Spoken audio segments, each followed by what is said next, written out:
I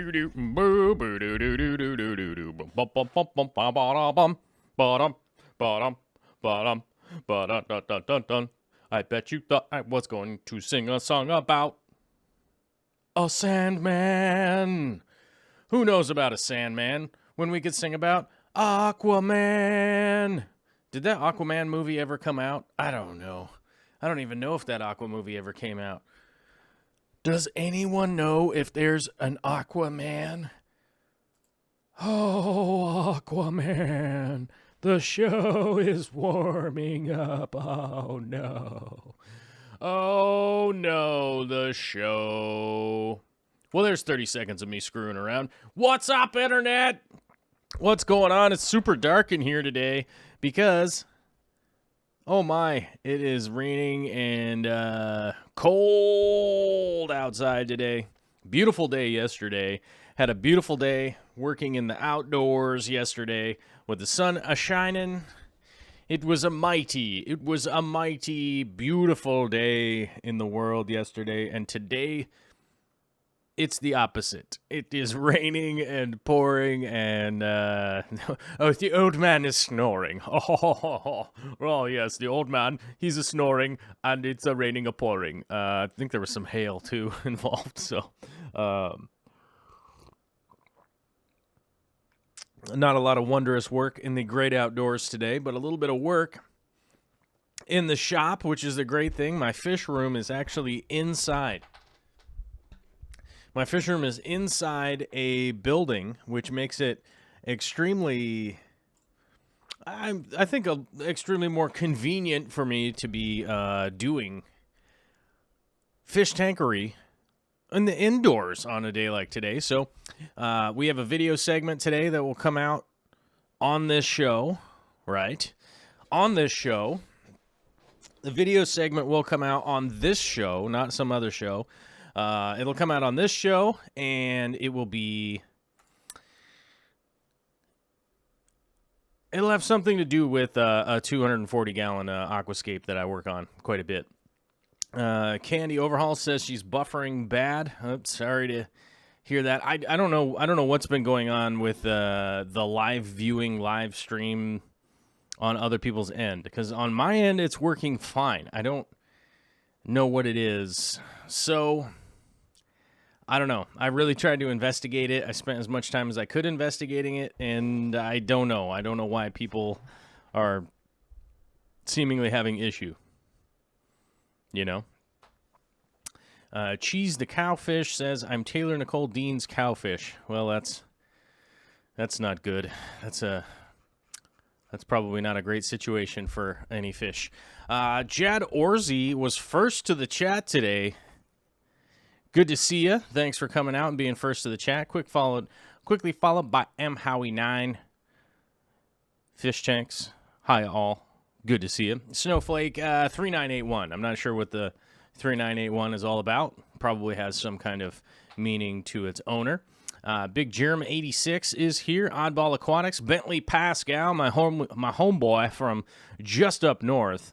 I figure we got to, one of these days, Bentley and I got to get together again. Hey, Bentley, shoot me a message and we'll figure out, man, when's a good time? When can we get together? We gotta get together and do some nerding out. We got to do some nerd stuff, my bro. When's that going to happen? But good to see you, Bentley, in the chat. Hopefully I can keep you mildly entertained on your drive home. I know it's going to be a struggle today out there in the traffic world because it's a-raining, which means everybody crashing their cars. So if you're out there driving around, just be safe. Try not to comment too much on live streams and things like that while you're driving. It's just not safe. And around about these parts, people probably doing burnouts and crashing into dividers and stuff like that. So just be safe. It's Nature Man is here. Good to see you. Let me try to scroll down here. Daryl Deemer.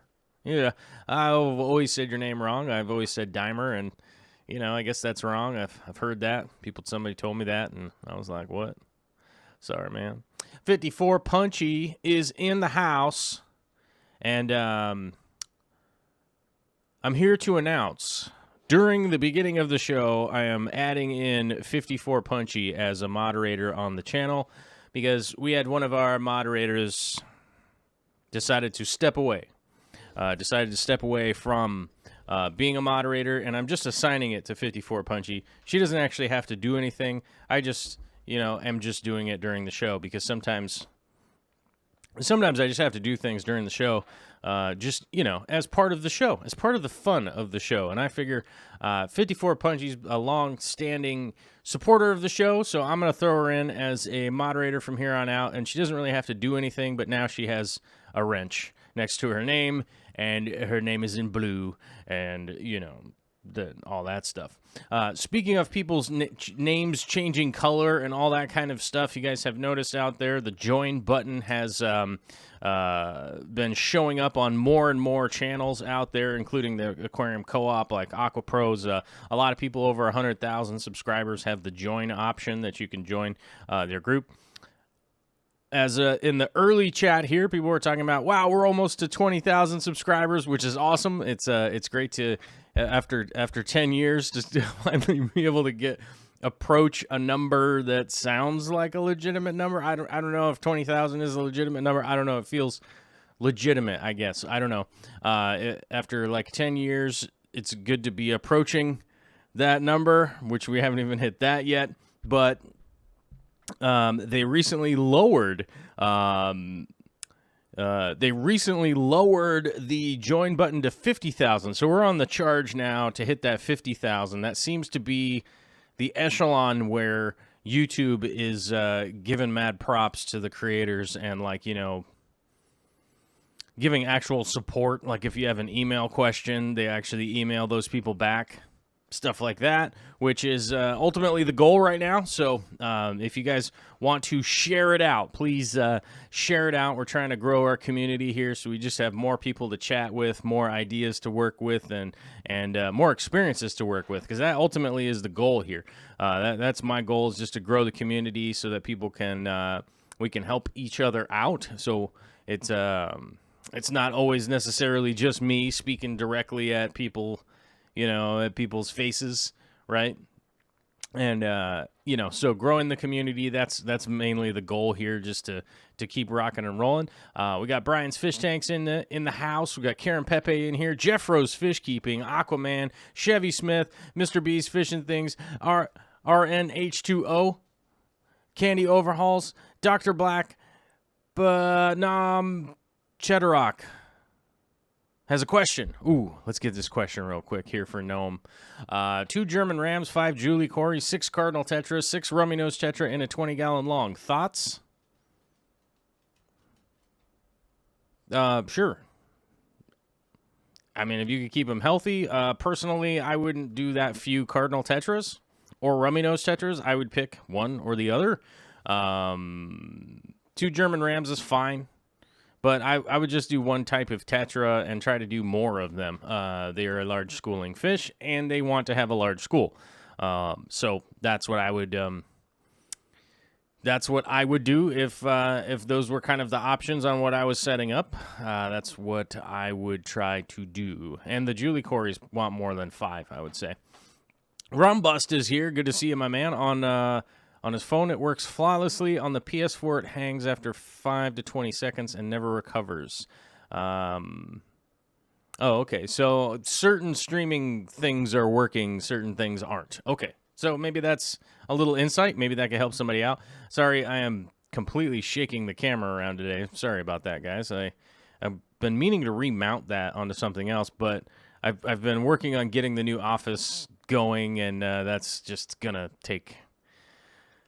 I don't know how much time that's going to take. It's just going to take forever, I think, realistically, because I get like 10 minutes of work done on it, and then I have to find other things I got to get done. So, but someday this will be the full-time nursery, as you guys have, so many people have mentioned. They can see all the baby stuff coming in the background and things. Yes, this is going to be the full-time nursery room that is currently my art and computer office and stuff, but I'm just going to be moving my art studio and recording studio to a different room, which is going to be fun. So, I mean, I would just keep that, I'll just keep that in mind as things grow here, and if you do notice the camera moving, it's because of that. Woo. Woo. Okay. Couldn't really remember exactly what I was talking about, but let's just move on because we got a super chat here from Rumbust, longtime supporter. Thanks, brother. I never know. There's a secret code to the 1606 Swedish crowns. I don't know what it is. I've never been able to figure it out, and maybe one of these days it'll just come to me. I don't want to be told because I think me not knowing is more fun than just somebody telling me. You know, because I just keep thinking like what could it be?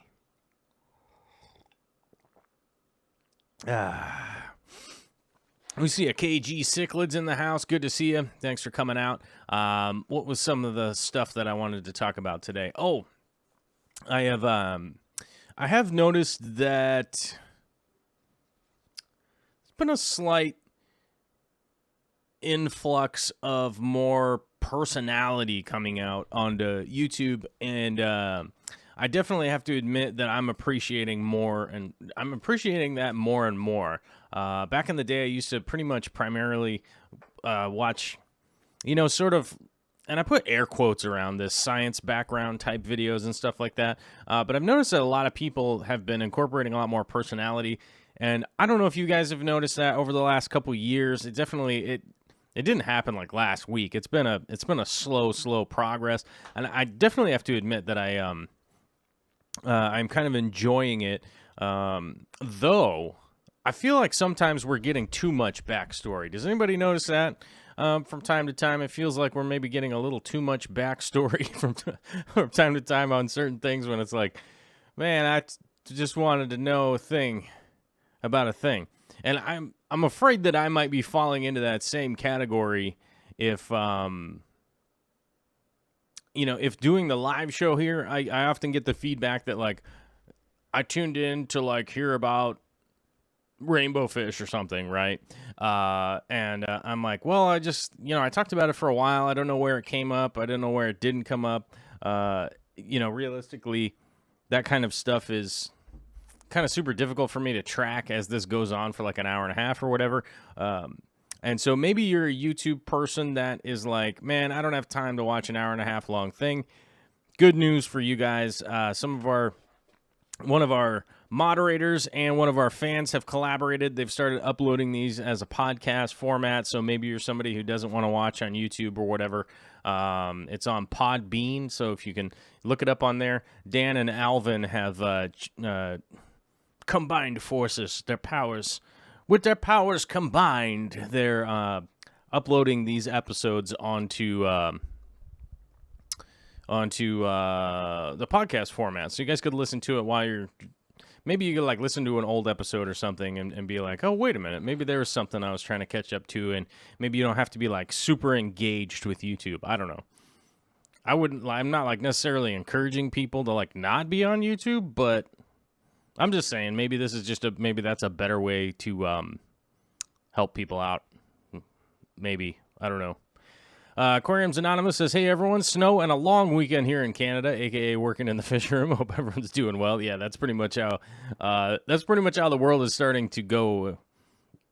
It's Rocktober now, you guys, so it's going to start snowing out there. It's going to be cold. There's going to be a lot of crazy things going on, and so I just start getting prepared if I was you to start spending a little more time inside. So you guys know I have rain gear and rain boots and all that kind of stuff. So I'm down to work out in this stuff. I didn't have anything to do outside really today, so that's why I just wasn't out there. Whew. Okay, catching up on my brain here. Is my brain catching up? I don't know. It feels like a Friday. I kind of feel like I want to just take a nap or something. Mr. Chips, what are you doing, buddy? Come here.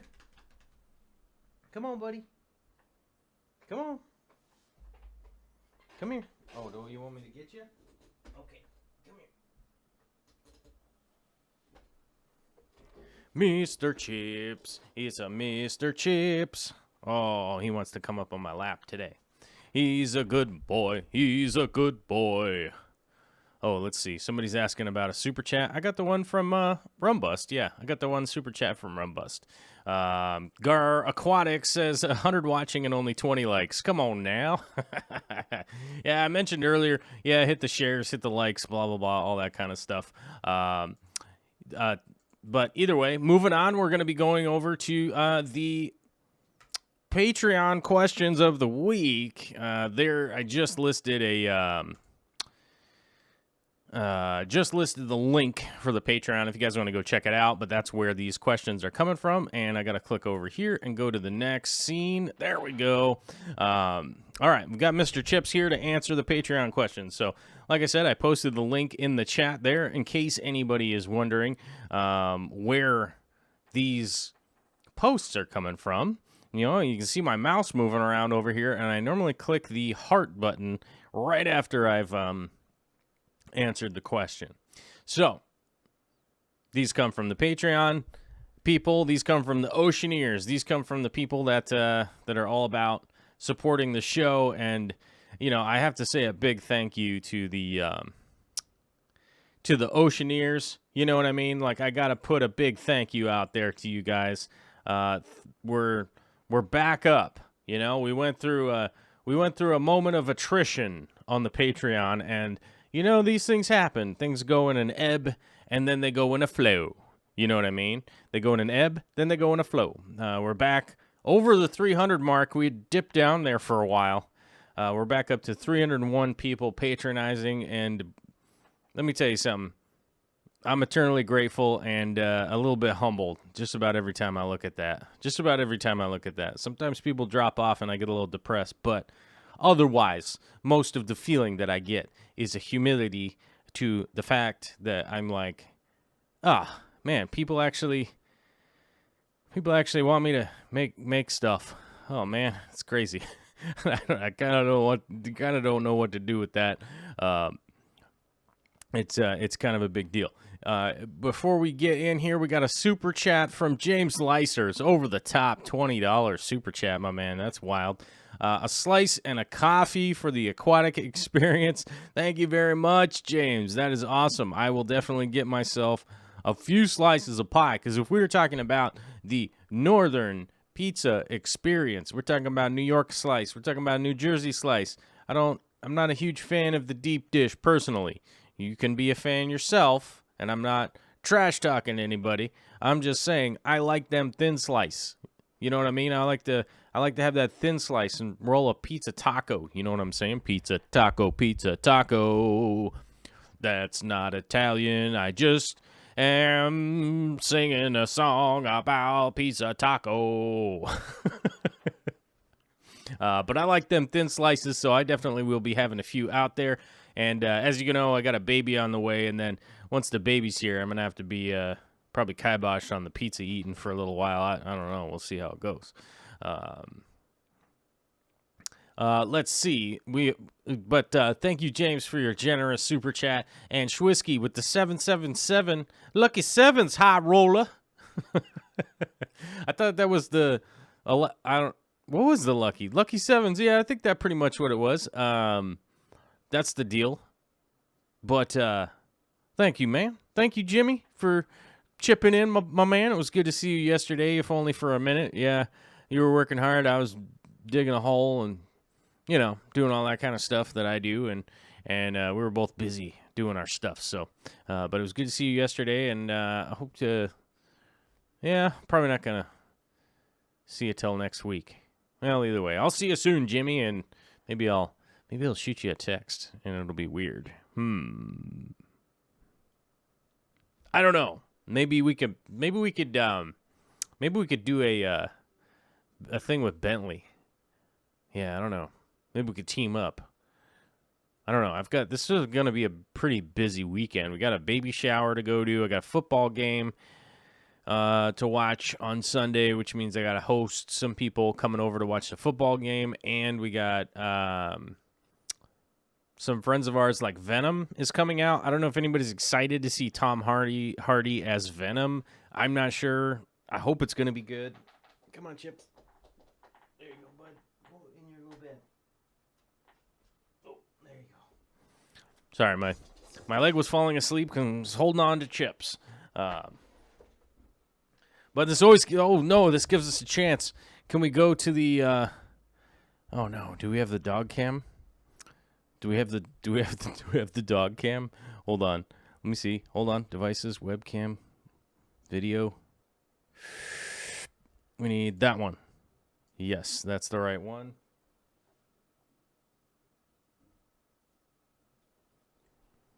Yes, we got ourselves the dog cam. How do we, I gotta...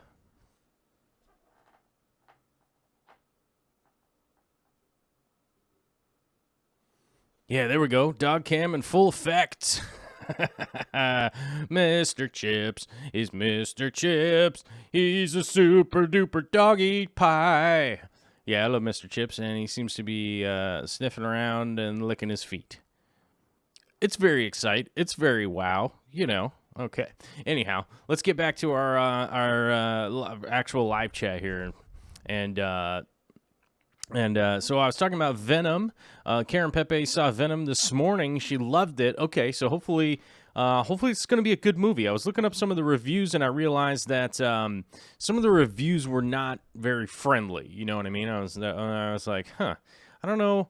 That's weird. It's weird that they would be giving it bad reviews at this point, but we shall see. I've definitely seen some videos in my day that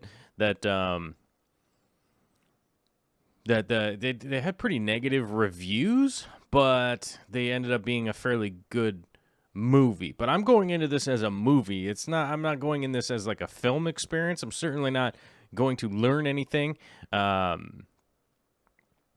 That I think. I don't know if I'm going to learn any like moral lessons or really be that excited about the cinematography or anything like that, but it should just be kind of a comic book movie, which means things are probably going to explode. People are probably going to get thrown off of buildings, that kind of stuff, and so that should be entertaining, I'm guessing, you know, and going with some of my movie-watching friends, and it should be fun.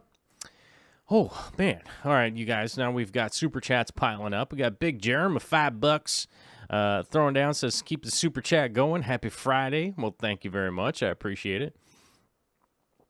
Chevy Smith says, if Jimmy actually answers your text. He does sometimes. Sometimes he gets busy. I bet he probably has like 90 Facebook chat windows open at all times and has to minimize them constantly. Would be my guess. But oftentimes I just text stuff to Jimmy that like doesn't require a response, so that's mainly why he doesn't necessarily get back to me. M. Howie says with a $10 super chat saying barbecue money for the aquatic experience and tips for Mr. Chips. Oh, as Mike knows, we got to go out and have some awesome barbecue when we hung out in Michigan, and I'm hopefully there's some good barbecue within striking distance of the aquatic experience. That's sort of like when you I guess when I like leave the West Coast and go into the depths of the United States, like barbecue is one of the things I'm looking for. I'm looking for like old school established barbecue places. That's kind of the main thing I like to hit on the road if I'm going out somewhere, you know, Midwest, East Coast, South, Texas, California, whatever. It doesn't really matter. I'm trying to find some good barbecue. I like that established barbecue with the built-in smoke situation. You know what I mean? So that's that's just kind of the way that that's one of those things I look for when I'm traveling around.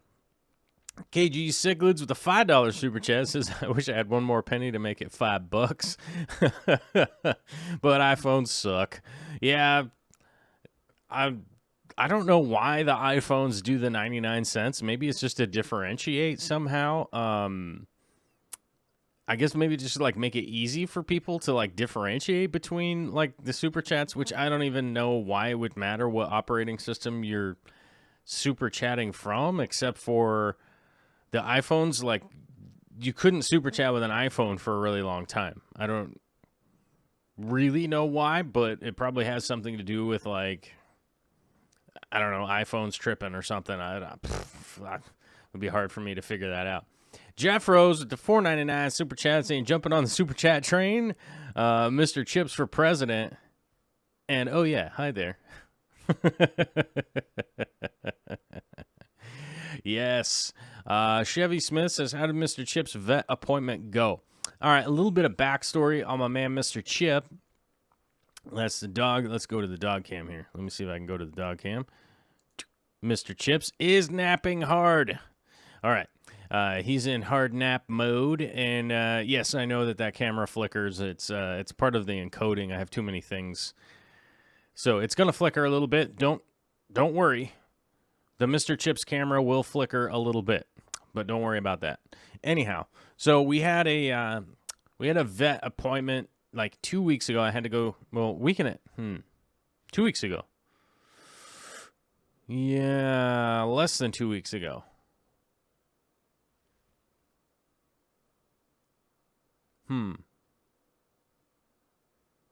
I'm trying to figure out here. Less than 2 weeks ago, we had a vet appointment to go get his booster shot. So he basically had to get his doggy flu shot. And he also had to get some kind of rabies boosters, whatever. I don't know. He had to get the booster shots. I'm not a veterinarian. You know what I mean? We just had to go get his booster shots. He needed to get his booster shots done, so we went and did that. Basically, then he wasn't eating for a while there very well. It was pretty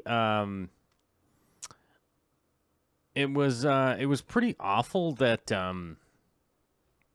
he wasn't eating very well. Like, whatever reason, something was bothering him and he wasn't eating. And so I took him to the vet, and he got his blood drawn, and he got weighed, and he got checked out, and he got the I guess I don't even know. He got poked and prodded. Let's put it that way. That's a good way to put it. He got poked and prodded, checked out, got all of this stuff, and then got his blood drawn and stuff. And so we got back his blood test, and so far, not the greatest results as far as the blood tests go. His kidney and liver stuff is elevated, but the problem is that they don't necessarily know if that's happening because he got his booster shots, because that will naturally, I guess it's not natural, but that will elevate those levels from having got the booster shots. So I'm going to be going back with him in I want to say a week and a half. So it's not this Monday, but the following Monday, to go get Mr. Duty Head there. We're going to get his blood drawn again, get his blood checked again, and we shall see from there if those things are still elevated. If they're still elevated, then we'll have to go into ultrasounds and all that kind of nonsense, and we'll see how it works out. But, fingers crossed that he was just having some interaction with his booster shots, and that's all that it is. All right, let's get back to business here. Swamp Teo said, yeah, Lady Gaga's Little Monsters were upset that Venom was coming out the same day as her movie. So there are a ton of tweets from people saying Venom was terrible, so they're going to go see her movie. Oh, yeah, I did hear about this. I did hear about, there was a bunch of people because Lady Gaga and, who's that guy? Bradley Cooper. Bradley Cooper have some movie coming out that's a remake of Barbara Streisand's movie? I think it was Barbara Streisand and somebody else back in the day. So it's actually like a remake of a movie that already was a movie. But then again, Venom is a comic book, so Venom's a remake. I don't know. But Lady Gaga and Bradley Cooper, I saw the trailer for it, and I was like, oh, okay, yeah, maybe I'll see that. But then I realized, directed by Bradley Cooper and stars Bradley Cooper. And to be, really honest here, I don't necessarily, I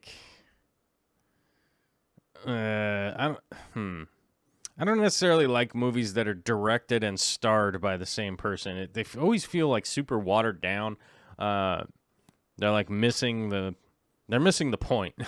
You know what I mean? It always feels to me like the Like the movie is missing the point on the exclamation mark. Karen Pepe says Chris Christopherson, A Star Is Born. I was gonna say Chris Christopherson. That was gonna be the first. That was the first thing on the tip of my tongue, but I couldn't remember if that was it was. Yeah, Chris Christopherson. Now that's a heroic dude. If you want to find, hold on a second. I gotta double check here. Let me see. I wanted to check.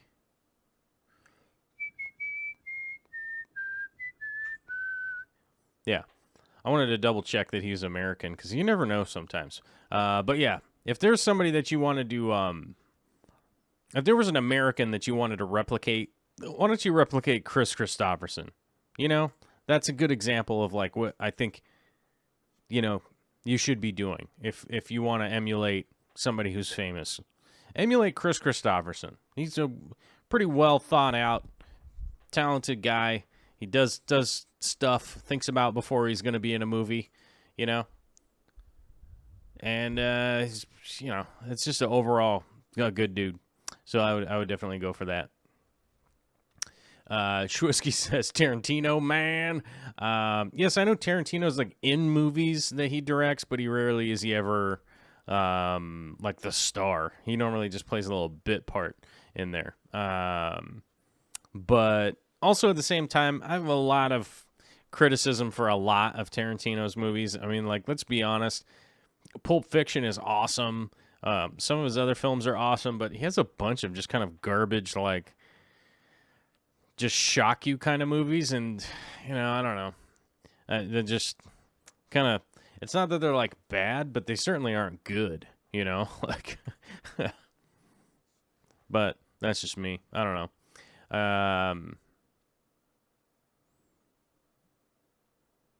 Oh, catch one of Crispin Glover's personally financed, directed, acted independent films. Yeah. Crispin Glover kind of gives me the creeps, honestly, so I don't know. I don't know if I'm going to be pursuing that at any point in time. Anyhow, let's get back to the Patreon questions. We'll talk about some films here in a little bit. I was just trying to give you guys a little, this might be a busy weekend recap thing. Precursor. Ahead of the curve. Curve of the head. What? That doesn't make any sense. Anyhow, we've got Kelly Jarvis MacLay. What's up, Kelly? Writing in on September 29th. Guess it does take a little while for me to get to it sometimes. Hey, Joel, I'm looking to set up a new 20-liter. Now, I'm not sure. 20-gallon, 20-liter. I don't know. And wanted to do a partial sand substrate. In your opinion, what is the best brand to use? There are many available, and it gets confusing. I hope to get some Cory Cats as part of the stocking for this tank and know they need sand. Okay, first and foremost, Cory Cats don't necessarily need sand. They just need a substrate that they can cruise around in and find food readily available. So in the wild, there really is no control over the substrate that they're going to be around, and they pretty regularly will navigate, readily navigate, all sorts of substrates, in their regular lifespan out in the wild. So I wouldn't be super worried about it. I also would, you're in the right track here to definitely think about it a little bit. Any kind of sand out there that is either pool filter sand, that's what I'd be looking for. Either pool filter sand or a sand blasting sand. Those are the two that I'd look for. Almost all sands are going to have a lot of silica in them, so I would be prepared for a little longer cycle of diatoms that you're going to be dealing with, which is essentially just that brown dust algae that you're going to get during the cycle and stuff. That's really the only thing. So you'd really want to be looking for a pool filter sand or a sandblasting sand. Those are kind of the two that I look for, mainly because they're pretty selective of, when they, essentially like when they're filtering the size, the shape, the texture and stuff like that. It's pretty uniform when you get that, when you get those brands, something that's branded as a pool filter sand, which is normally finer than the sandblasting sand. The sandblasting stuff you can find that's a little bit bigger if you want to go a little bit larger. And but those two types branded that way are normally the ones that you're going to get really consistent sizing and color and stuff like that. Woo! All right. Hopefully that answers your question. If you have a follow-up, always post it up, and I will do my best to answer it. Alyssa Bentley. And there's even follow-up comments. So many follow-up comments. All right. October 2nd, dosing iron question. Sorry. I gotta clear my throat. I was doing a lot of sanding yesterday, so, yeah, a little sawdust inhalation. I did wear my my mask most of the time, but some of the times I forget to put my mask on, and whoops. Let's see. But Alyssa posted in a dosing iron question. I have a lot of red plants in my high-tech tank. The substrate is fluorite red sand plus crushed red lava rock for height in certain areas. I randomly dropped a magnet in the substrate the other day, and some of the substrate stuck to the magnet in a clearly magnetized way, suggesting there's plenty of iron in fluorite red sand. I'm dosing with Easy Green plus Seachem's root tabs, and there's CO2 and decent lighting. Given all this, should I be dosing liquid iron as well, or is that overkill? Side note, the tank has been set up for only a couple of weeks, and the red plants are only a week old, so they haven't quite settled in yet. I'm just wanting to curb issues before they start. Then we got a little follow-up on the follow-up. Says, I should mention my red plants are a mixture of many species and variants. Some are stem plants, some are root feeders, and no, I couldn't name them all. Sarah Baker, with a follow-up here, says, I would hold back dosing extra iron and give them time to acclimate and start growing in your system. I find that sometimes after cutting and replanting or a change from one system to another, plants will take a little bit before they really start growing and showing their colors, particularly Ludwigia. Since it appears that there may be iron in the substrate, and you are using Easy Green and root tabs, your bases are very much covered already. I do not want to end up creating a problem by trying to fix one that doesn't exist yet. It's a pretty good follow-up. Alyssa says she's weird about over-planning. Okay, so the question here, realistically, is should you be dosing iron? Now, first of all, the first thing that you'd want to do is...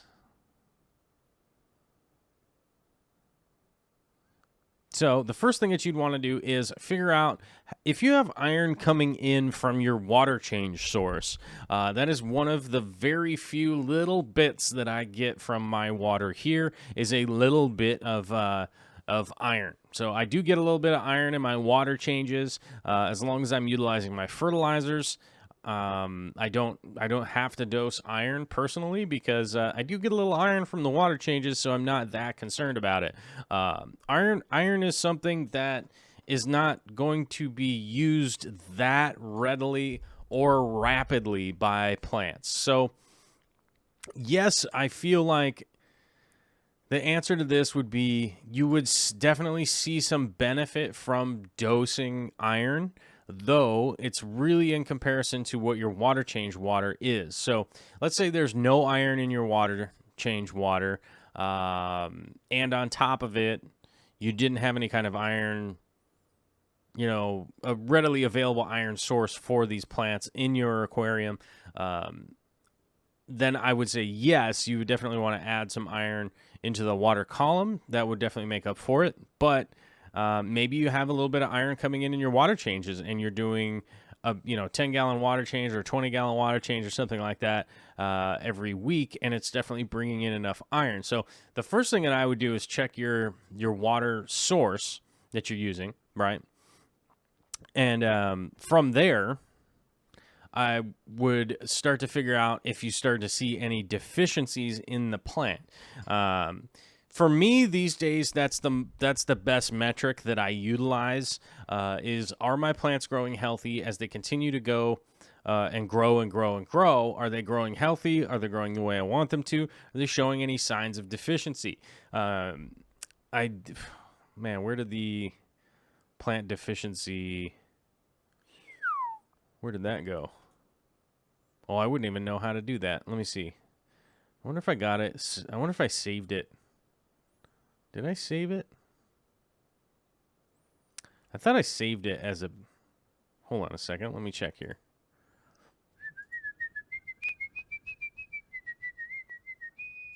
People's dogs are going to come running in while I whistle into the microphone. Sorry about that, guys. I wonder if I could save this. Oh, yeah. Okay. Then I can't. So, let's go like this. Go click here. Come on now.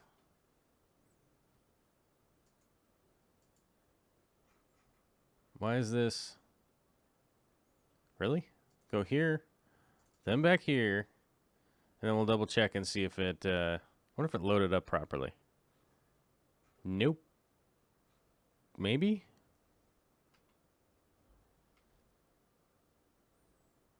Oh, there it is. Okay, let me see. So let's go add source, media files. Then I gotta go here. Then I gotta go here. Then I gotta go here. Then I gotta go here. Then I got to go scrolling down, scrolling down. Where'd it go? Where'd it go? I thought I had it. Oh, no. Oh, no. Did we lose it? Oh, there it is, Charlie. Okay, there we go. All righty. There we go. Added it into the screen so you guys can take a look. Let's cover my face partially. All right, there we go. This is from Aqua Enthusiast. I don't know. I've seen this been going around for either some variation of this has been going around for years and years and years. This one's from Aqua Enthusiast. I just basically grabbed it offline. But props to those guys. This is a dope little I don't know, what do you call this? Image file. Yes, cool. So you can see up here, oh, I got to turn on the whiteboard, you guys. We got dog cams, we got files, we got whiteboards. You can see up here, iron. This is what you're looking for right here. Is when you have a low level of iron, the new growth is going to be pale and white. That's a great way to explain it. Is that you'll see this really pale new growth plants or leaves coming out from the tank. That realistically is going to be what you're looking for with iron. Okay, potassium is like this, yellowing of the tips and edges. Basically, potassium means that, and I say with air quotes, the veins of the plants are not doing that great. Phosphate is a weird one. We're not really going to talk about that. But nitrogen, this is very common also. And calcium is very common also. And CO2. So these are the ones that I get the most questions about. Manganese is kind of rare. It's pretty easy to do. Phosphate sort of normally happens, and magnesium is more or less easy to handle if you're feeding food and stuff like that. But those would be the ones that you're essentially looking for on a regular basis as daily observations go along. It's going to give you a pretty good idea of what you're looking for realistically. Bentley says, I think the only part that has to do with the light. What are you asking? What are you asking? Plants melt and get algae. Oh, okay. Yeah. Reading what Bentley put down. That is great advice, Bentley. So read what Bentley put in there if you got that issues going. Fish Dream says, okay, Fish Dream says, I can't get my 3.0 dialed in. No more plants until I do. Okay, so yeah, that's the overall symptom is just dealing with the new Fluval lights. And if you guys don't know what I'm talking about with the newest Fluval lights, I'm really enjoying utilizing them. They're working quite well for me. The two new 120-gallon tanks are going to be lit. They're going to be lit by Fluval Fresh and Plant 3.0 lights. I don't even know. Was that the right link I just put in there? Nope. Sorry about that, guys. I put in the wrong link. But powered by the Aquarium Co-op. And where did my little link thing go? I know that Candy's always good about posting that one. Maybe Candy can throw the Aquarium Co-op Fluval 3.0 light link up there. But that's going to be sponsored by the Aquarium. Ow! What the? Oh! Oh, I just smushed my terrible thumb. Sorry about that, guys. Oh. Ow. Oh, it's bleeding. Oh, it's bleeding. Well, that's all right. I got a towel right here. It's not my Dennerly towel, though.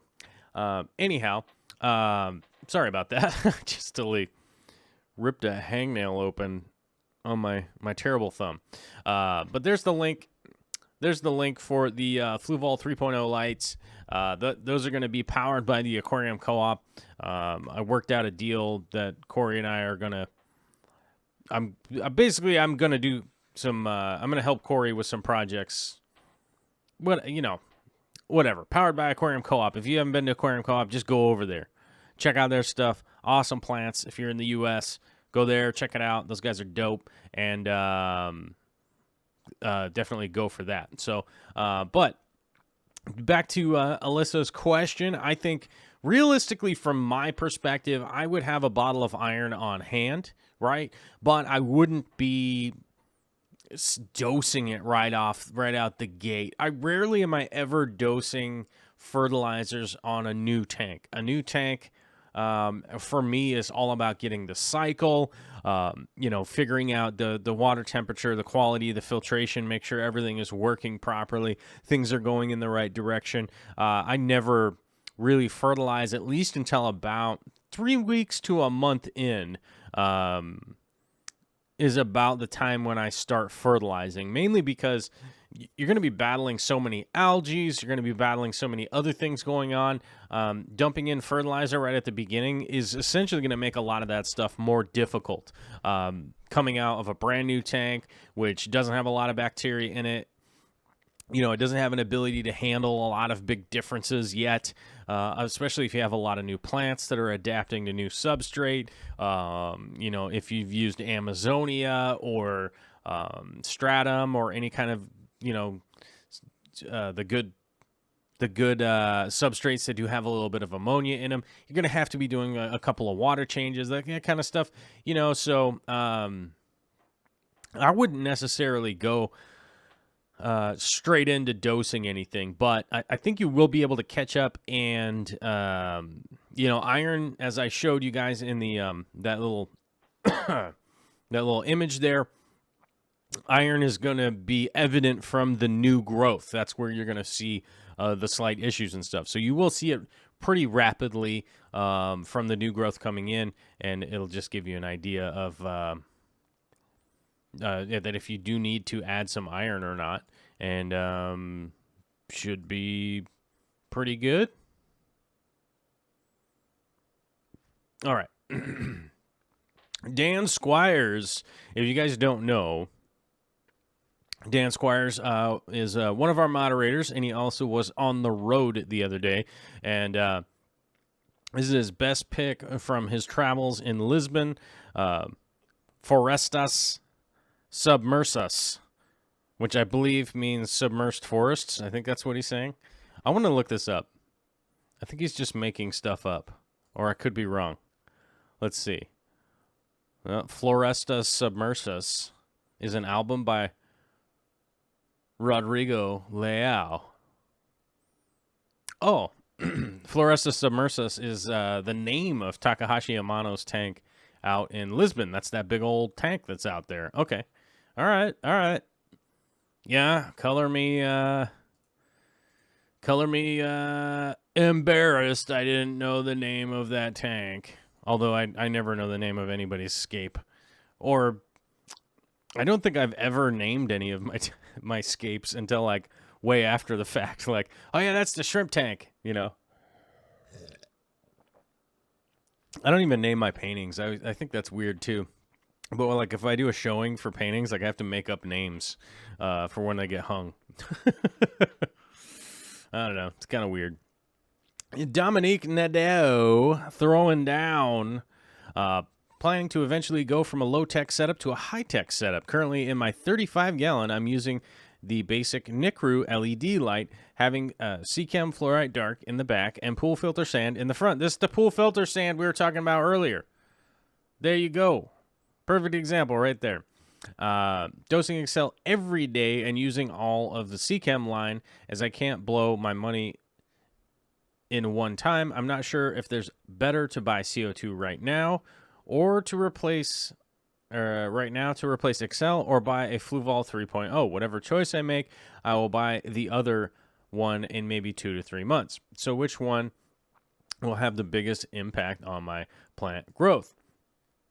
Ooh, Sarah Baker has got a great answer here. I'd like to suggest you go with getting the Fluval 3.0 light first and stop dosing Excel unless you have an algae issue. It's made with glutaraldehyde, which kills plants over the long term. It is not a true liquid carbon. If you have you can have a beautifully heavily planted tank without CO2, especially if you don't plan on having a lot of red plants. This is all, I'm sorry, I don't mean to read her whole post out there. You guys can go check it out. But Sarah Baker is pretty much saying exactly what I would say.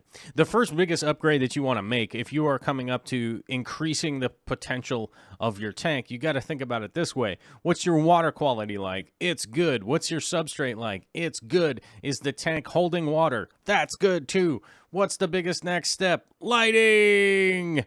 Photosynthetic process is going to be assisted by proper lighting for the right amount of time and the right intensity. So if you're limited with being able to go more intense for a shorter period or less intense for a longer period and that kind of stuff, I think the Fluval light is a great way to upgrade. There are, I will admit, I fully admit, there are lights out there that are technically better than the Fluval lights, but they typically cost 3 to 4 times the amount. So I really feel like the Fluval light is the bang for the buck. You know, if you're going to spend if you're going to spend $100 or $150 or something like that, I feel like you get all the options that you need, the usability that you need, and it really like comes with all the functions and everything that you need, and they work well. So are there more expensive, fancier lights out there? For sure, but they really expensive. You know, you're talking about some of those Radion lights out there are like $800, $799.99. You know, Kessel lights will probably, even with a tank this size, you'd probably need 2. So that's either going to be $300 or $600, depending on which lights you're going to get. You know, so you're going to need multiple units, end up costing a lot more, whereas the Fluval 3.0 actually just covered the tank, has adjustable legs. It'll give you full spread throughout the whole entire tank and the adjustability that most people are looking for. I do know when I was talking to the Kessel guys, they're like, yeah, man, those Fluval LEDs are just garbage. And I was like, yeah, but what if it's $100 versus your $600? And he kind of looked at me and was like, yeah, you got a good point. You know, I'm like, yeah, technically the Kessel lights are way better. Yes, the Radion lights are way better. I don't have a Lamborghini. I don't have a yellow sports car, if you know what I'm talking about. I don't have a Rolex watch. I don't even have a watch, okay? I certainly don't have $800 or $1,000 to spend on lights, considering, you know, it was $1,100 for the 120-gallon tank that I got, and that was a lot. That was a lot of money for the tank, and that's the tank, you guys. So I guess to fully answer the question, light is a great direction to go. That's really where I would spend the money. I would save your money and find either a CO2 kit that is used or some tanks on Craigslist that you'll be able to trade in and get full ones, you know, for a good price and stuff like that, and just slowly build your CO2 system, because CO2 is awesome. It is a great thing to be able to add to your water column and stuff, but it definitely is going to be most it is definitely going to be most beneficial to get a good light that is doing exactly what you want. So that's the direction that I would go.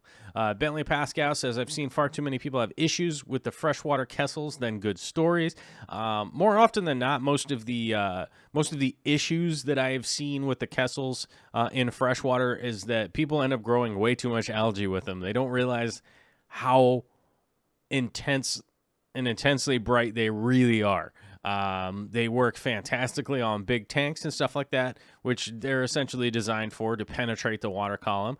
I know that Canon actually makes some really high-end aquarium lights, but they're like 50 grand.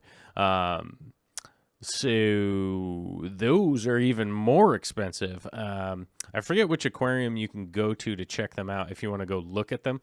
They're like these pendant lights that just put out some kind of insane amount of lighting.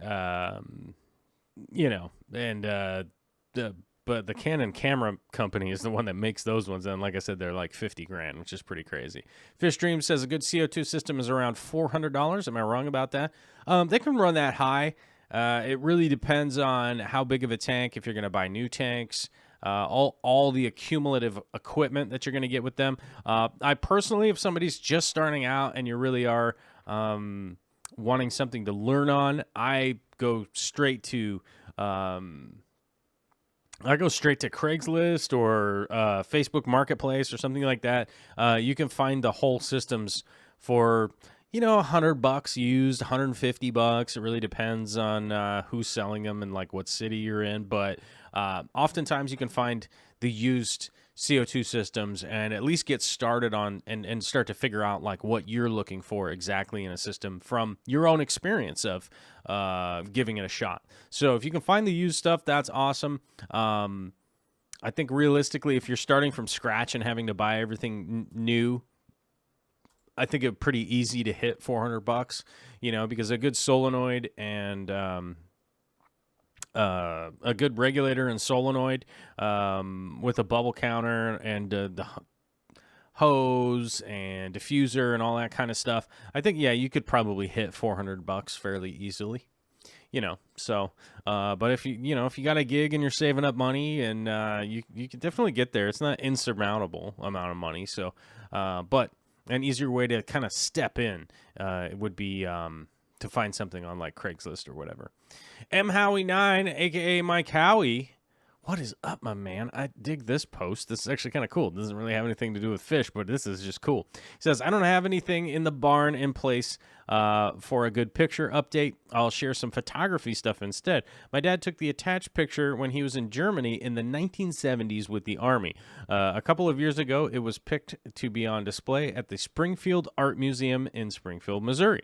I remember back in the day developing pictures of my dad with all of the negatives, fixer, etc. in a makeshift dark room in the basement. I remember he carried around a camera called an Asahi Pentax that he bought in Germany. I've never heard specifically of that camera, but I bet you an old Pentax like that is probably pretty awesome. And I have to admit, I really do like this picture. This really kind of... It's really kind of just like gives you that feeling of like what was going on in the Army in the 70s. It really just kind of, it does, the main thing about art or photography or anything like that is, does it evoke an emotion? And honestly, this evokes an emotion in me, and props to that, man. Your dad was a hell of a photographer, or maybe is he still with it? I don't know. I'm acting like he has passed away or something, but I don't mean to sound that way. I'm saying in the 70s, he was doing some great photography. Hopefully today he's still doing some great photography. I don't want to sound insensitive. Sorry, man. Great picture. Sorry, man. I don't know. All right. Johan, who has been handling our monster fish of the week, he's been sending in some great posts of fish. He's got the Matoro Stingray. The Matoro Stingray is easily recognizable with its pronounced body markings, which vary with each specimen, making each one unique. They are known by many common names, including the ocellated stingray, the spotted river ray, or the royal Matoro Stingray. They are to be found in a wide area of South America, occupying the large waterways that run through countries such as Colombia, Argentina, Brazil, and Peru. I have to say, really cool stingrays, and I do have to say, I'm very lucky to have been able to go to some really cool places, especially out in Germany, where they had a lot of these stingrays. I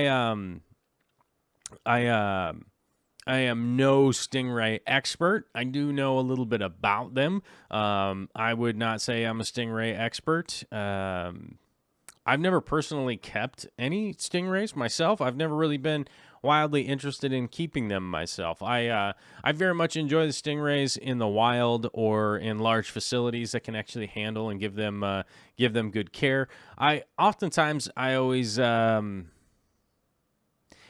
of feel bad for these stingrays if they're in like a 300 or a 400-gallon aquarium, because from what I understand from the experts is that you need a lot more water volume to provide these guys with a real habitat that's going to work out for them long term. So I don't know. I get depressed sometimes if I see them in just like kind of a standard issue tank and not something that is pretty big, as they are a big kind of messy river species that does need a lot of flowing water, and they need really, really, really good water quality. But I did know somebody that's had these in a swimming pool, which was pretty awesome. I will tell you, is pretty awesome. And no, I did not get in the swimming pool. I'm no fool. I mean, I learned from the crocodile hunter, you just don't do that. You just don't get in there. You know what I'm saying? You just don't do that, because you might get stung in the heart. I don't know. It's maybe 1 in a million, but maybe the counter has cycled back to 0 again and it's looking for that 1. All right. But thank you for the contribution. Johan has been awesome. Oh my gosh, we got a new patron. We got a new patron during the show, you guys. I got to make a weird cow sound that is supposed to be a bell or something. I don't know.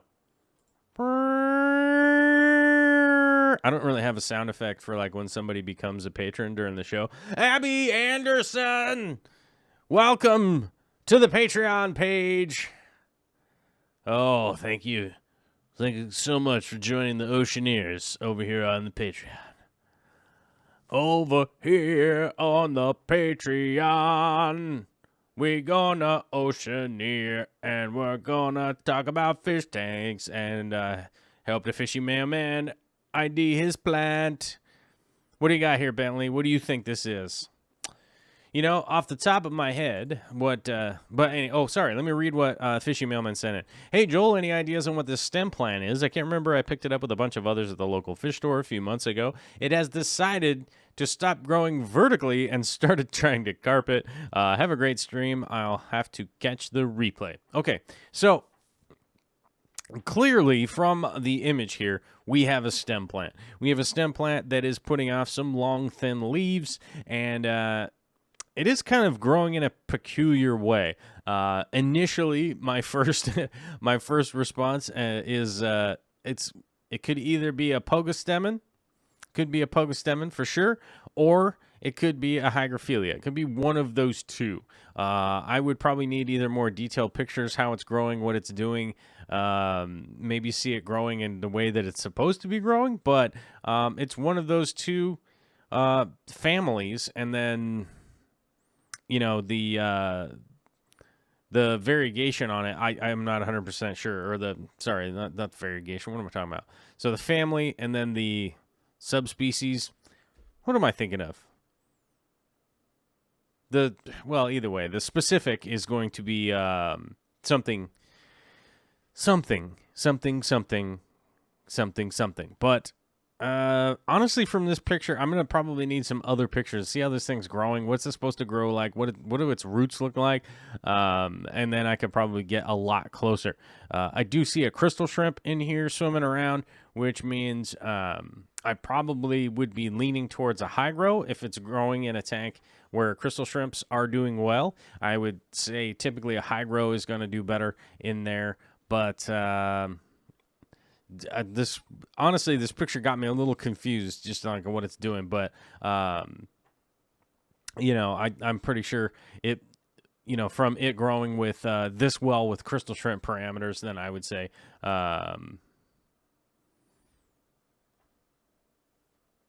it's probably hygrophilia would be my guess. Bentley says it looks like hygrophilia. All right, well, at least we got 2 people saying that, so could be one of those. Could be a Pogostemon. Could be, but it's very difficult to ID from that picture. So we're going to need more information. Maybe you could throw it to my email and maybe some extra camera shots or something like that. Maybe get some shots of the roots, and we'll see what's going on and see what's happening. What is going on? What is going on in the chat? Trying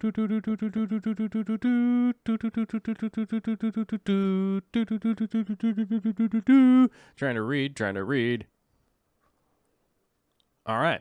Well, hey, we actually got a pretty short list today. We got a pretty short Patronizer posts and comments and that kind of stuff going on today. So here's the deal. Oh, whoops. I hit the loading button. Wrong thing. I wonder if I can go back and fix that. Nah, probably not. But either way, we didn't have a ton of Patreon submissions this week, but that's all right because it really comes down to you guys. If you guys have stuff going on or stuff that you want to contribute, that's your spot to do it, and it makes it onto the Friday show. Unless I'm like not here on a Friday, and then it will be one of the other day, the next upcoming show, basically. I'll get to the Patreon. It will happen. I schedule it on Fridays.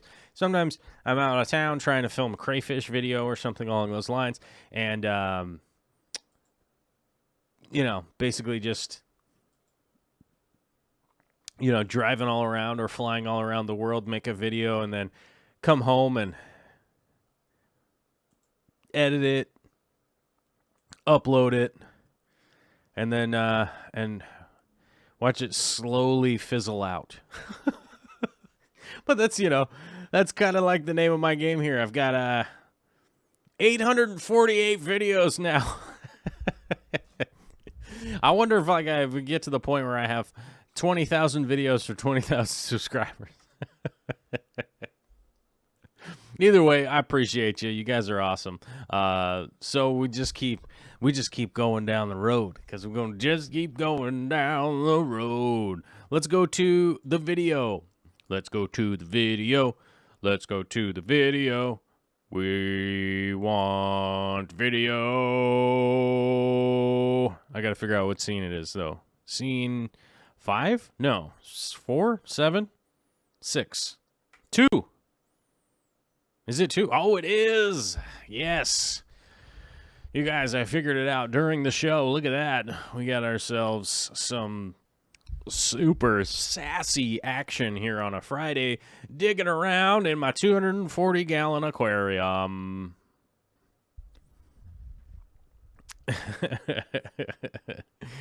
Messing around in the 240 here. I tried to get... Oh, man, I got to... Oh, no, the whiteboard's turned on. I tried to move the camera, but the whiteboard was turned on. Hold on, you guys will have to rewind the video. If you guys are live, you'll have to rewind the video. But, oh, I gotta hit play again. Play. There we go.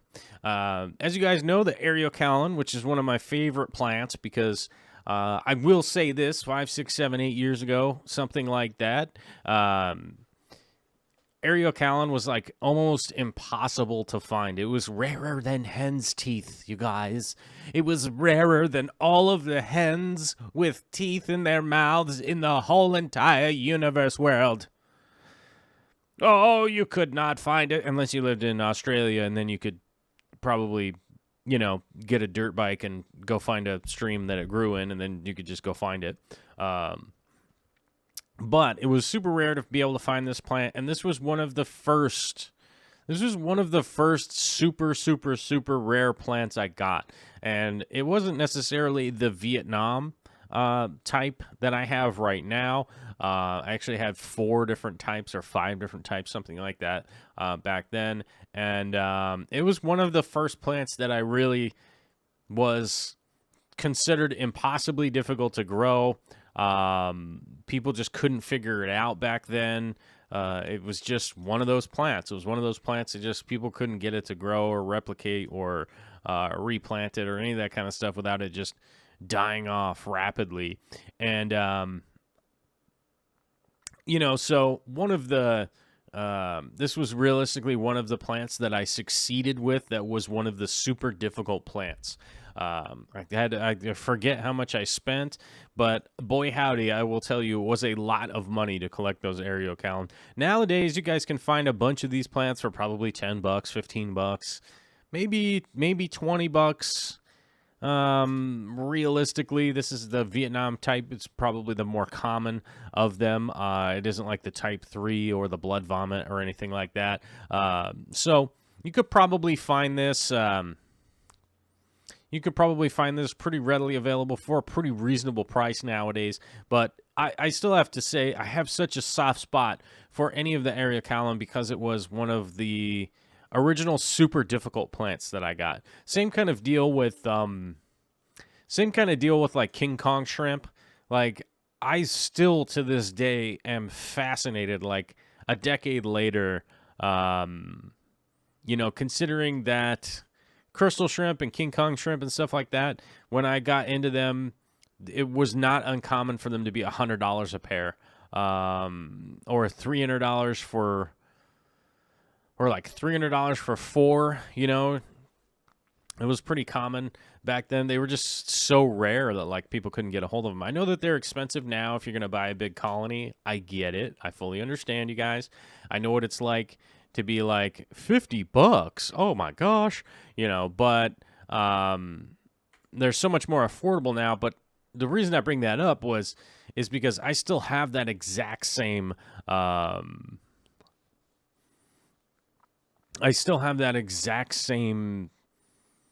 fixation when I see them. Even a decade later, I you know, I would equate, you know, King Kong shrimp with the same thing, the same feeling that I have when I see Vicky. I just kind of stare at her all the time. You know, how I don't know how many years we've been together or whatever, but I still get that same feeling every time I see Vicky that I do with the King Kong shrimp. It's just like something super rare came into my life and it blossomed under my care or supervision or what, I don't even know what's the right way to put it. Just I was involved in it and it blossomed, right? So it you know, it's just kind of the same thing. You know, it's kind of that same feeling.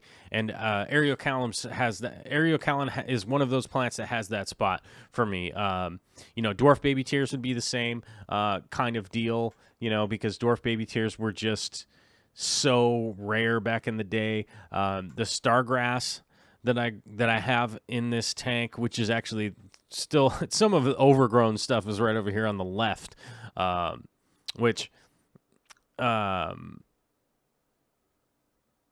Heteranthera, what is it, zosterfolii or something like that, zosterfolii, I don't know. Either way, that's definitely one of those plants. Also, there are a few as far as plants go, but it really is the highly technical shrimp. There are some plants, and I would definitely put the Areocalum in that. Areocalum for me has become pretty easy to grow, but I still get a lot of joy from growing it. And and just, you know, like it's weird. It's very odd. You know what I mean? It's like peanut butter and jelly sandwiches. You know, like you don't have to be 5 to like that. You still like it when you're 40. You know what I mean? So maybe that's a good way to put it. Let's see. Oval 291 says, what substrate are you using? My favorite substrate that I use is Stratum, and I mix it with EcoComplete, and I mix it with some of this red clay substrate here, which is pretty simple stuff. So there's the Stratum, right? And everybody click on this Amazon link so that you go over to Amazon, and then it says, I sent you to Amazon, and then next time you go there to buy headphones or a computer or wedding dresses or whatever you guys buy there, it sends some credit this way to the show so we can help keep the electricity turned on. I got hammered in the face with the electric bill this last time around because I didn't get hammered. I got hit in the face. How about that? It makes it sound weird that I got hammered because you guys know that I'm sober. Still sober. Don't worry. I didn't get hammered on liquor. I got hammered on electric bills. Doing that adult stuff, and then we got the electric bill, and it was brutal this last time around because we were running. When you got a pregnant lady at home, you run the air conditioner regardless of what you think about. And we were running 2 of them, and I was overheating here too. So it wasn't just Vicky.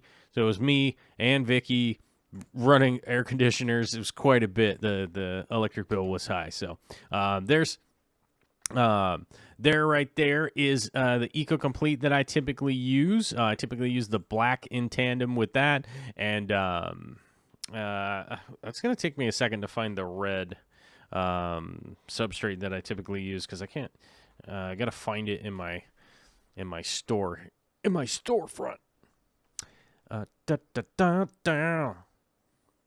Actually, I would recommend the fluorite red more than I would recommend anything else. Here's the red substrate that I use. I typically use almost all of any type of good substrate that I can find. I will use in conjunction with one another to help offset some of the missing components from each one. The only downside is that if you're going to do something like Fluval Stratum with some EcoComplete and other stuff, that stuff's all going to be black, and the fluorite will hardly mix in that well if it's red, if you get the red kind. So, you know, as we talked about iron earlier, if you're noticing a little bit of iron deficiency, you might have to up the ante on that. But as we also mentioned earlier, it's going to be a timeline to see how long it's gonna take for sure. Brett Della says, shrimp question, how large do you allow a new crystal red shrimp colony to get before you begin pulling shrimp for sale from it?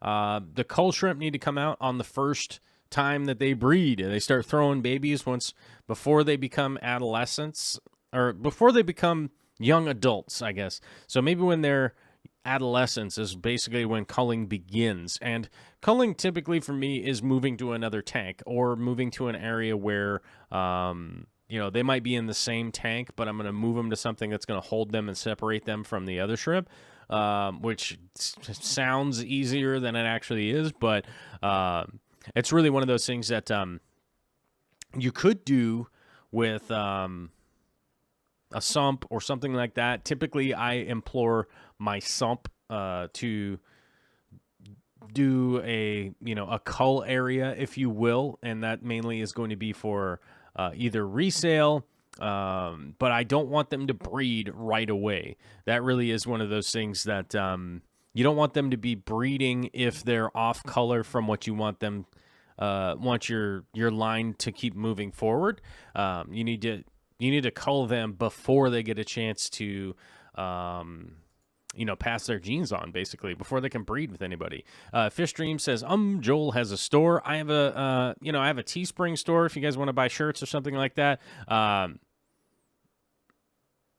But I have an Amazon store that has some approved products like CO2 units, Substrate, camera lenses I've used. It's basically just any kind of stuff that I have, ordered off of Amazon and had a good experience with. So some of the things on there are a little bit weird. Some of them are like, wait, why is this here? It's like, well, I use that thing and it works for the thing that it does. There's nothing racy on there or anything like that. You know what I mean? So, that'd be the thing.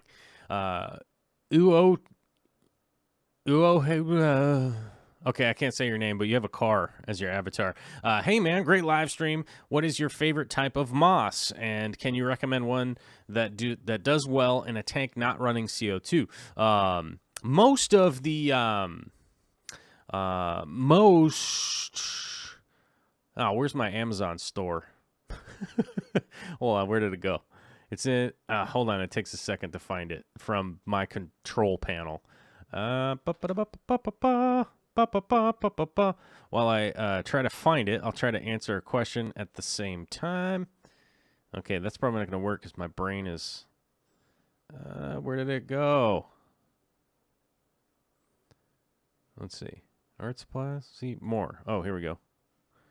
So, I need to go... Where's my stupid...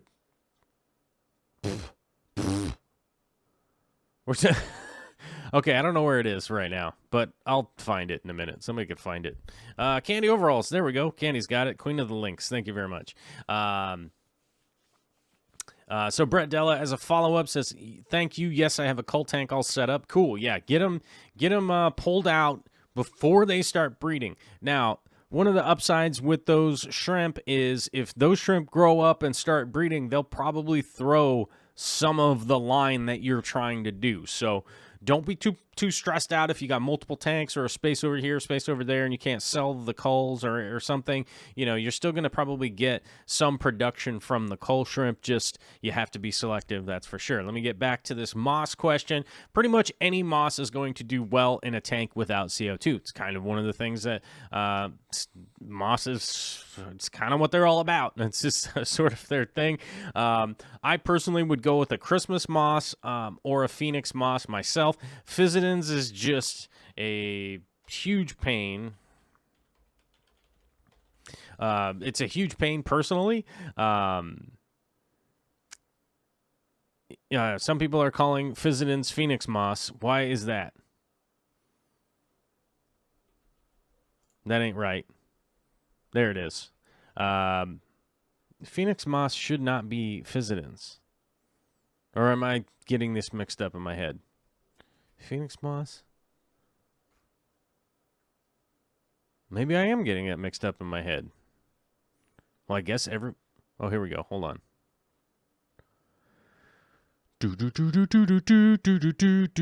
Okay. Yes. Yes. Okay. So mini Christmas moss actually is Christmas moss, not Physodins. But apparently, a lot of people have started calling Physodins Christmas moss.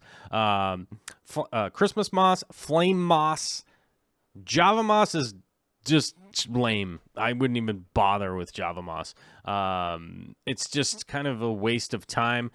You're probably going to have to go to some fairly specific plant sellers out there, but. Because I wonder, I don't even think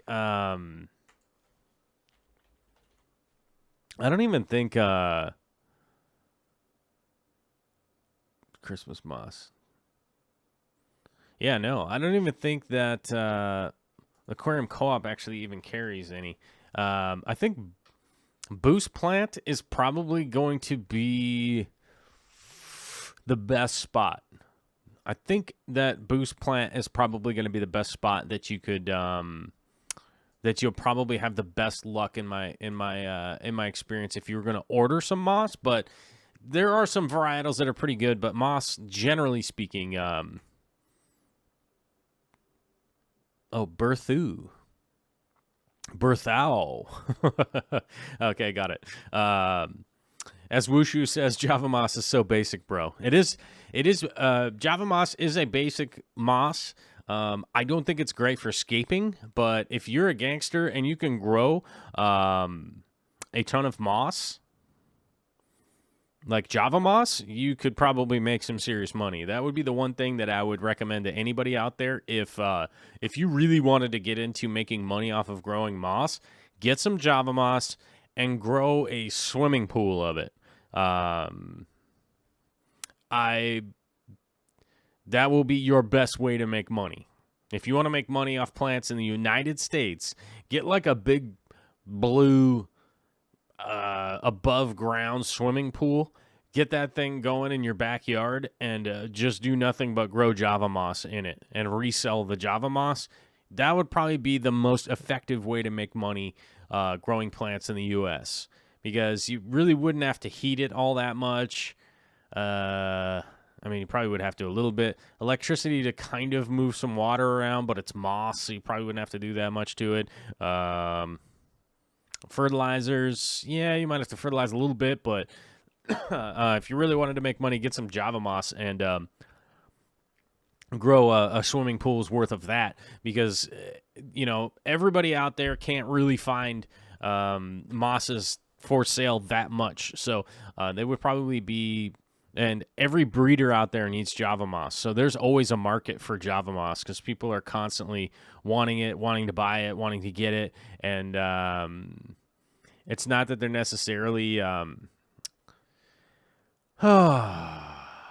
sorry, we just had a pop-up here. Looks like our Supreme Court is going to be weird here for a while. For like probably 100 years. And I'm not going to get political on you guys, but just for a second, I'm going to talk about the Supreme Court here.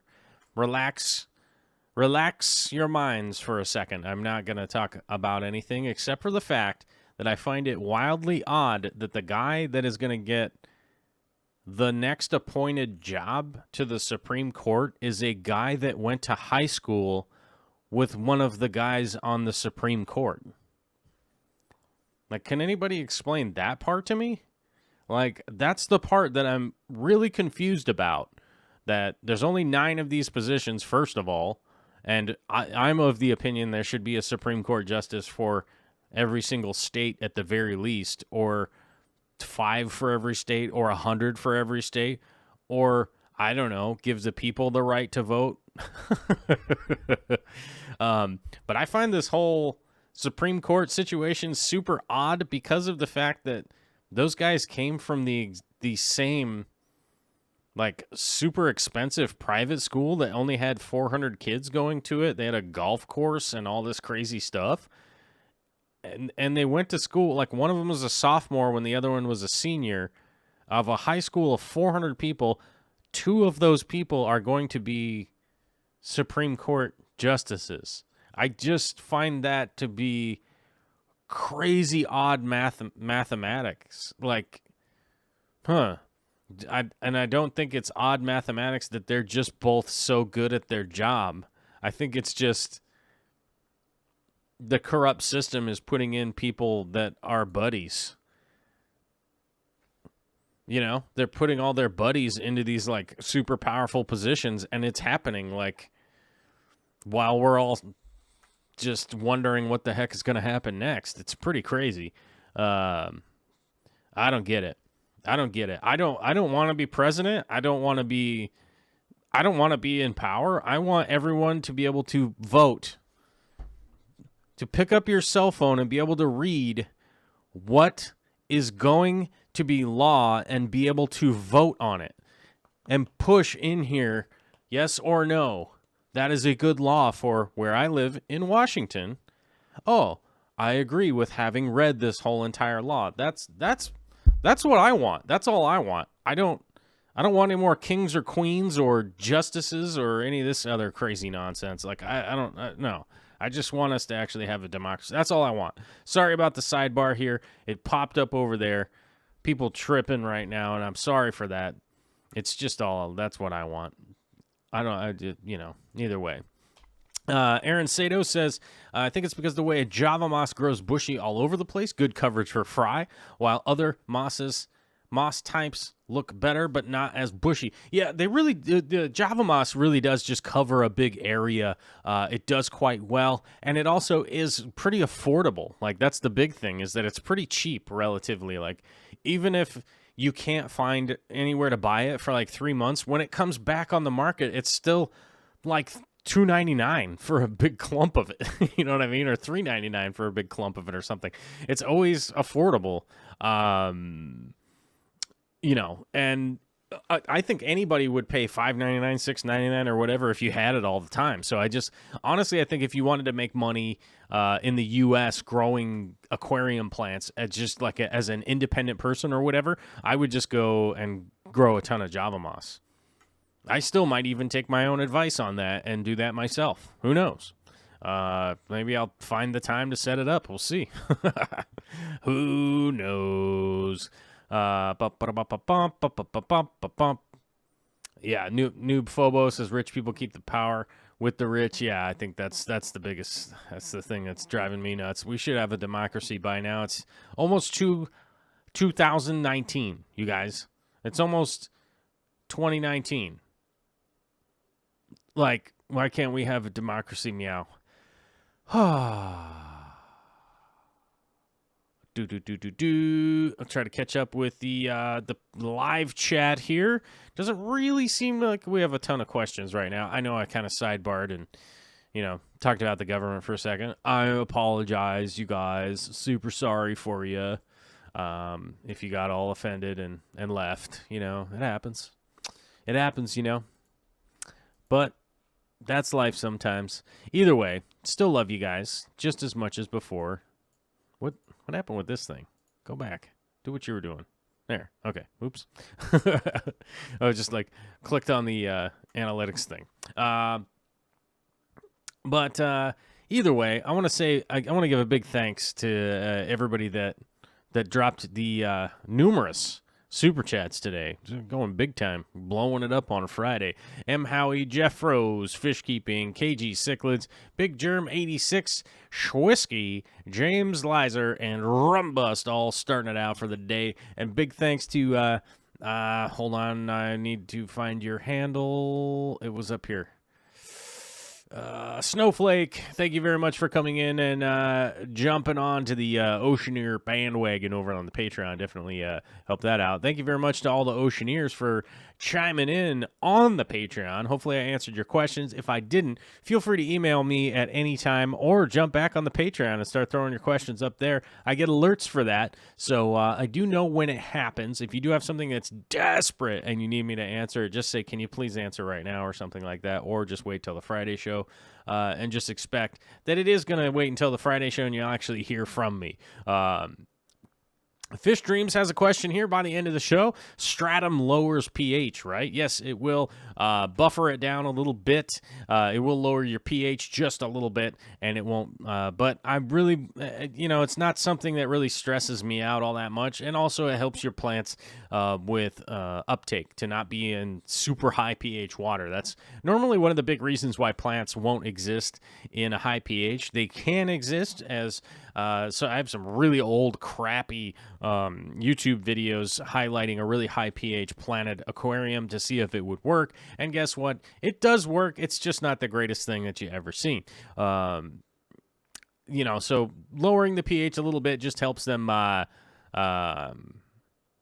lowering that pH just a little bit definitely helps with the plant's uptake and their ability to grow, and does do that for a while, 6 to 9 months, something like that. It will keep it a little bit lower. Eventually, it'll just balance out and even out over time, but I wouldn't get too stressed out. Albert 2 says it's 12:30 a.m. in the UK, and I find watching this planting very relaxing for some crazy reason. Hey, we all find watching this planting to be a little bit relaxing. There's 120 of us here. Did we all hit the like and the share button? Don't forget to hit the like. Don't forget to hit the share.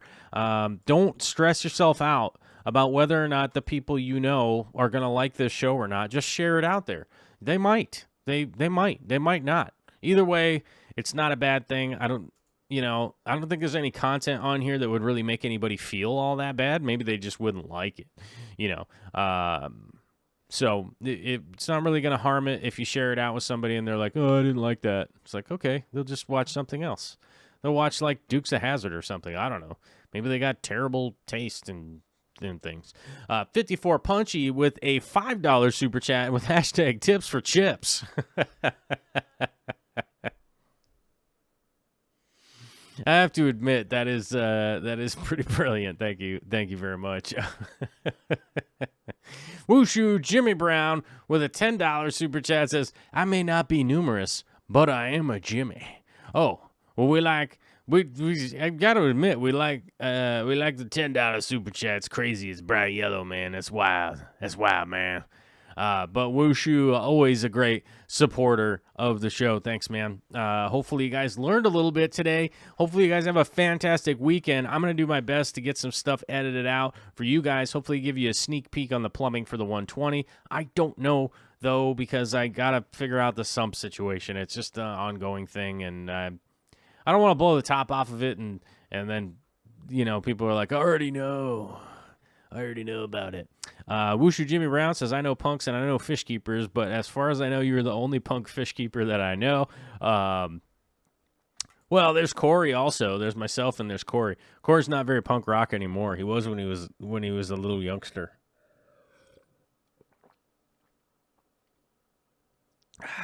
Delicious coffee.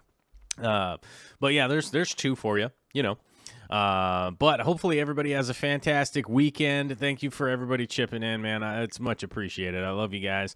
What is this? What did I do? Anyhow, I pushed a button and something weird popped up. I don't know what that was. But hopefully everybody has a fantastic weekend. Don't go lighting off any fireworks. Don't do anything super crazy. No burnouts in the middle of a four-way intersection. That is inappropriate. Don't even do that. What else should you do? Make sure to do your water changes if you haven't done them yet. Plant your tanks, get them ready, get them rocking and rolling. If you guys are going to order plants, order them through the Aquarium Co-op, through my affiliate link, because we love Corey, we love his plants, and we love his company. We want to support his company, and, well, it helps me out a little bit, and I'll be able to get some more plants myself. Ho! Anyhow, I'll talk to y'all later.